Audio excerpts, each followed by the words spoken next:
Hey everyone, welcome to this week's episode of the Create, Engage, Succeed show. I am your co-host, Mary Nunley, with my co-host, Amadeus Nunley, and our special guest. I'm Terry Pearce. Joining us all the way from across the pond. This is the second week in a row that we have across the pond guests. Last week we had Ian from Scotland, and today we have Terry from the UK, correct? Yeah, from London. Excellent.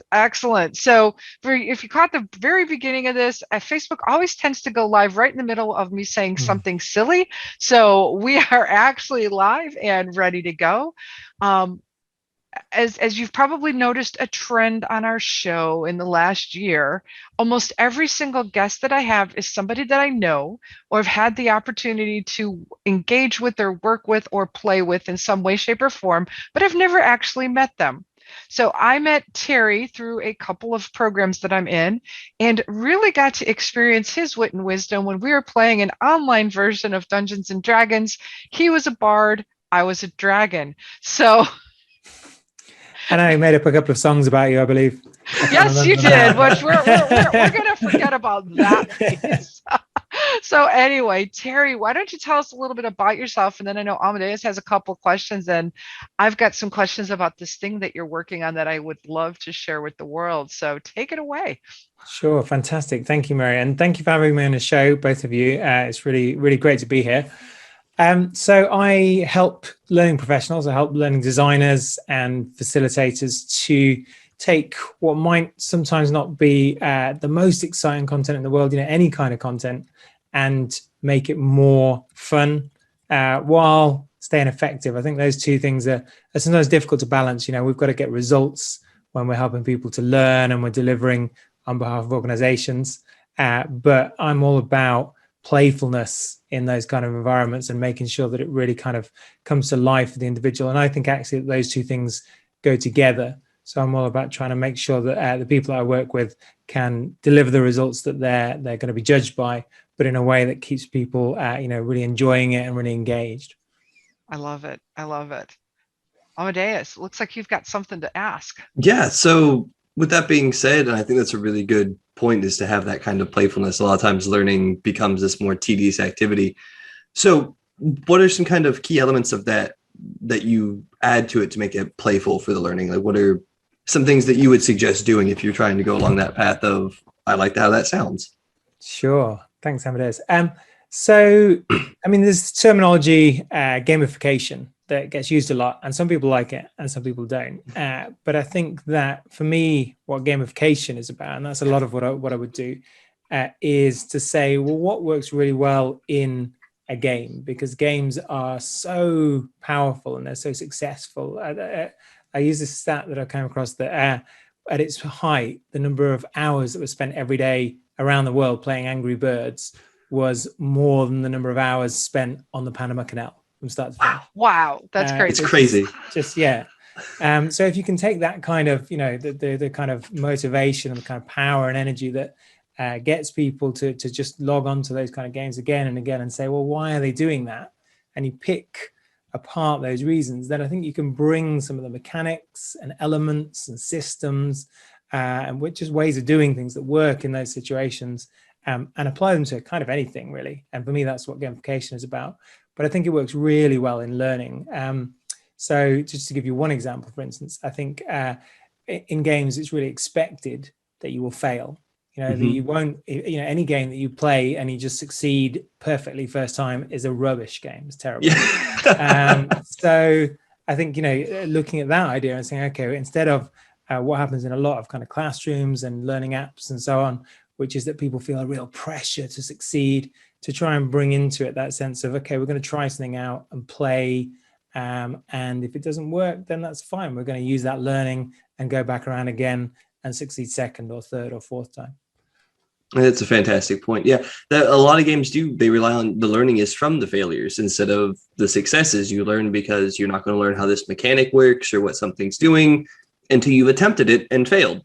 Yeah, but absolutely. yeah, with learning, a lot of times it's you need to get it right, even if it's your first time coming across the subject. And I think it makes it a lot harder to learn successfully. Yeah, definitely. So I'd like to follow up on that, though, because I come from both a corporate and an academic background. And one of the things that both Amadeus and I also run into with some of our corporate clients, and I would love to get your take on this, is that it's that speed to get people trained as rapidly as possible because, you know, we have a deadline or we have an employee shortage. I worked at a place where we went from 4 weeks of training to less than a week of training, and then they couldn't understand why customer satisfaction was dropping because they were looking at the longer you're training, the less money you're making for the company. So how do you overcome that obstacle? And if you do have to compress training, how do you still add that playful element, that opportunity to fail, so that the employee or the person getting trained is like, at least I've got a little success? I think it's a great question, Mary. And I do definitely recognize that people are under pressure of lots of different kinds in terms of time, in terms of money, in terms of results. For me, part of that is about how you're measuring things. So if you're talking about something like compressing, of course, time-wise, and then thinking, well, can we still cover all of these bases? Then if you're measuring it by, did we cover X, Y, and Z points? Then for me, that's a problem in itself, you know, because what you actually want to be measuring it by is, did people get useful and usable skills and behaviors out of it that they're going to take back and make a difference with? So if you're just saying, well, we need to cover these things and tick a box and say, yeah, people were in a room when that was mentioned, then yeah, you're going to find it very difficult to cover lots of stuff and still have a playful kind of thing with it. But actually, I think the playfulness makes it more effective for some of the reasons that we've already been talking about around people trying and failing and making it work for them to go around the kind of learning loops that we do whenever we learn things in real life. So if you're building that in, then actually I think it's a time effective way to help people to learn. So if actually what you're concerned about is them really learning rather than just having heard it, then I don't think it will take more time. I think it'll take less time, in fact. I like that. And I think that's the hard thing, I think, to often share with prospective companies or employers, that because we've added this playfulness, because we've added this fun and this opportunity to practice, we're really able to cover more in less time. Yeah, absolutely. Now, do you run across anybody that thinks that when you say you're doing playful learning or adding game elements or fun, that it's like, well, if you're doing that, it can't be serious training? Because so many of us come from that model of training means we go into a room or we sit in front of a computer and click next to continue. And as you said, it's more of a tick the box, we've covered the topic. How do you overcome that? I mean, yeah, definitely, it's huge. I think you get that a lot. I mean, I think the original place we met, actually, Mary, was through the Octalysis group, through Yukai Chow's group, and I know that Yukai, for instance, tends to talk about it not as gamification, but as, you know, behavioral design for those reasons, you know, because of people's perception of those terms. So I don't think there's one single answer. I think lots of people do take that approach to kind of try and not hide it as such, but to try and kind of reframe it, let's say. There you go. I like that.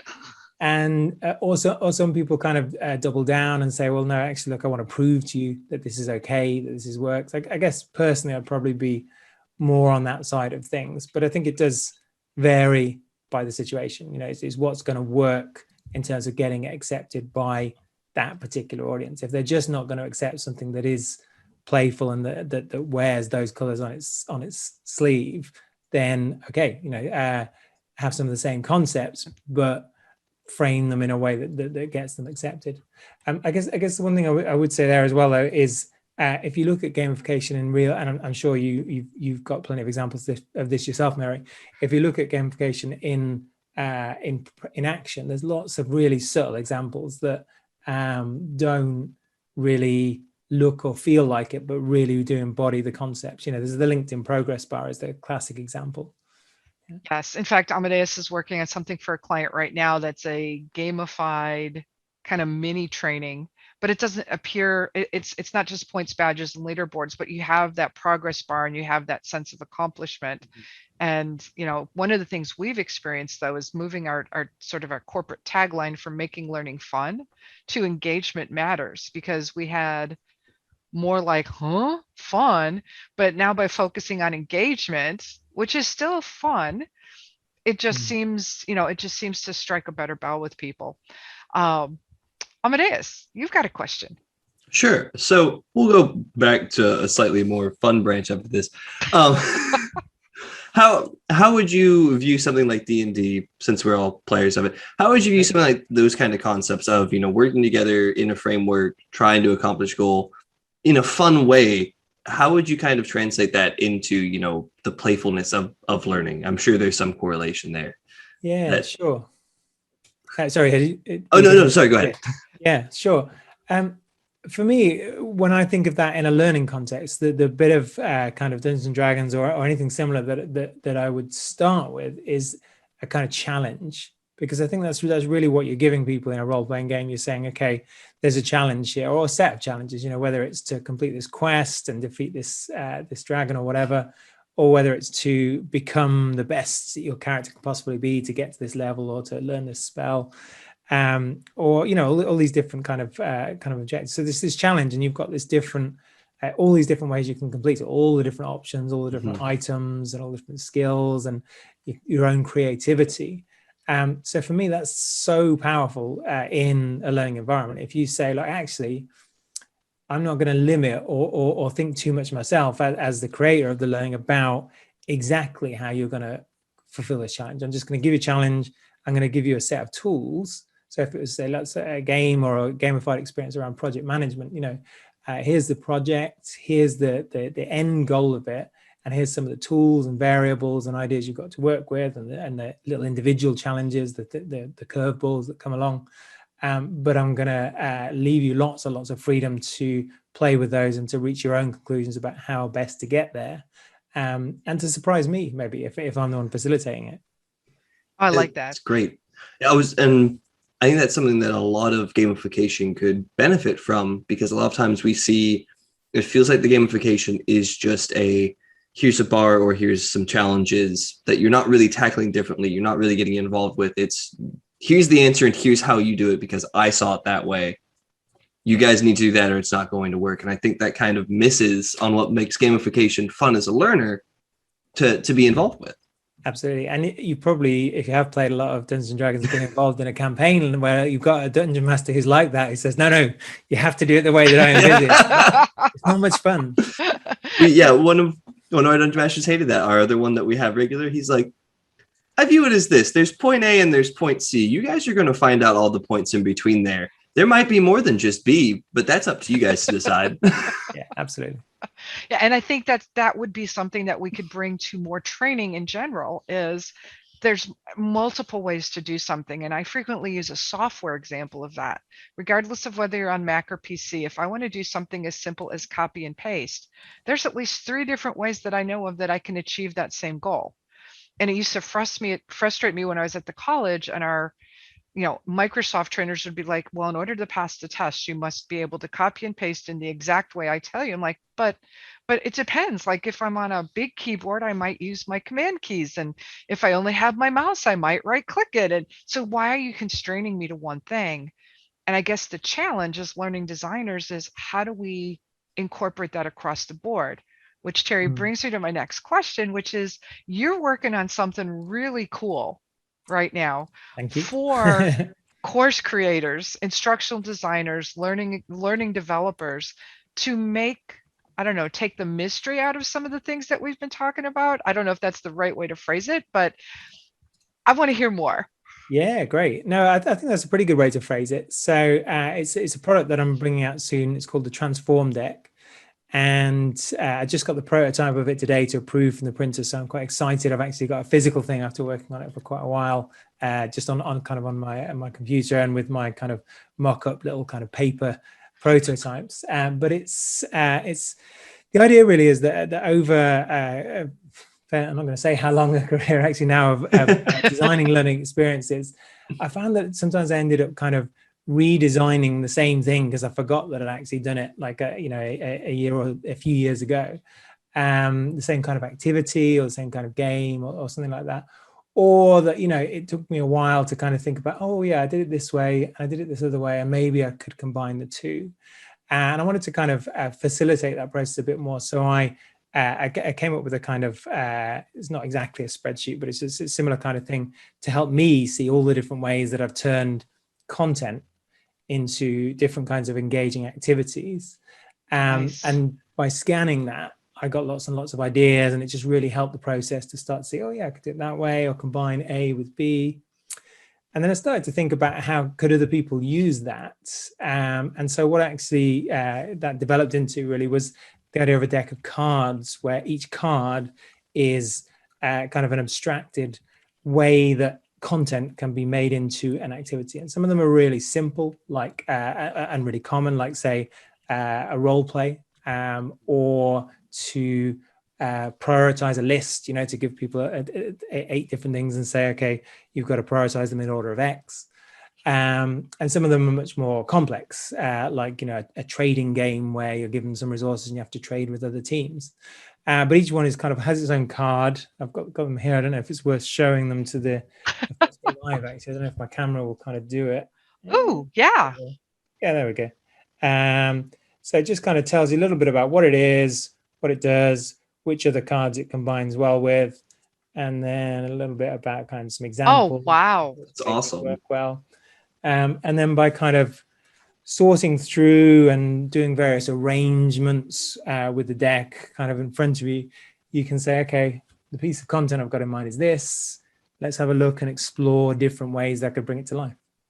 I like that. So I noticed that there were some numbers on the bottom of the front side of the card.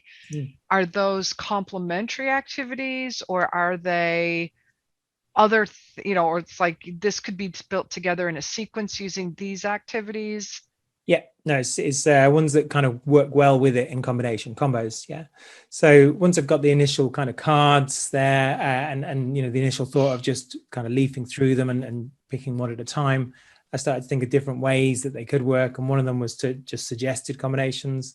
There's another way where you can kind of take an idea, and I've suggested, like, it's almost like a kind of recipe book of different things that will work under that idea. Like these are the ones that work really well for online learning, for instance. Nice. So that's one way. And also there's a little bit of a game in there actually, where you can play a kind of simple game, a little bit like kind of rummy or something. Oh, fun. And use that to kind of to kind of spark ideas. Well, I was going to say that could be really great if you've got a team that you're working with also, to sort of play a game using the cards to spark ideas, instead of what frequently happens is, I'll get our team together and it's like, okay, we've got this project. What do we want to do? And we always seem to go back to those same 5 or 6 tried and true activities. I was like, oh, it's a different client. They're never going to know that we also did the same thing for this one and this one and this one. But I think having that reminder of like, oh yeah, or here's how to do. So 2 questions. And if you don't know the answers, that's okay, because you just got my creative juices going. Question number 1, will there be an app to go along with it? So that is the idea. That is the Awesome. plan. It's a kind of a 2-stage process, really. Though I'm going to release the physical deck because that is much simpler as a first step. Yes. Oh, yes. And then, assuming that is successful, then app is kind of stage 2 is the idea. Yeah, that's pretty cool. Now, is there a book or something that goes along with it as well that sort of explains what to do or how to use it? So the first few cards really are the book. So my initial kind of drafts of it had a kind of insert, but actually I quite like the idea of the cards and moving around. So actually, I was mentioning different ways to combine the cards. Each of those ways has a card of its own. So here's way 1 on a card. And if you want to use that, great. If you don't, you can chuck it back in the box and so on. Oh, I like that. So it's very similar to the card games I remember playing as a child, where the instructions for the game were actually cards themselves. So that way it's all in one, and that's really cool. Typical instructional designer question. What does success look like for you with this card deck? Yeah, that's a great question. For me, what success looks like is it helping people. Transforming, that's his name, Transform Deck. It transforming some learning somewhere as much as possible, from something that's going to send people to sleep to something that's going to really wake them up and have them going out buzzing. I love it. So I know you said it's still in prototype-ish. I mean, it's like prototype B. Yeah, this is really the print. I've actually prototyped and play tested. This is really kind of the print prototype. So long as I approve it with the printer, this is the final one. Yeah. That's awesome. And when it's released to the world?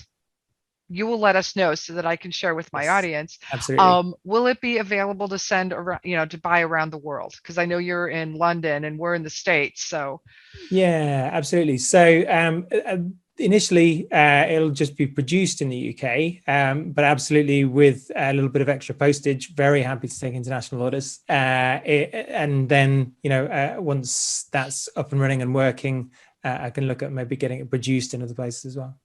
oh, that's awesome. Well, we're excited. But I was watching Amadeus's facial expressions. I've known him for a few years, so uh, I can tell by his eyes, like when he's excited by something. But I think this is going to be a great tool and a great solution. And I also see it as a possible way when you're meeting with clients. And I don't know if that's something that you thought about, but as you're meeting with clients, you could have your card deck and actually kind of lay it out in front of them or hold them up on Zoom to say, here's what I'm thinking about.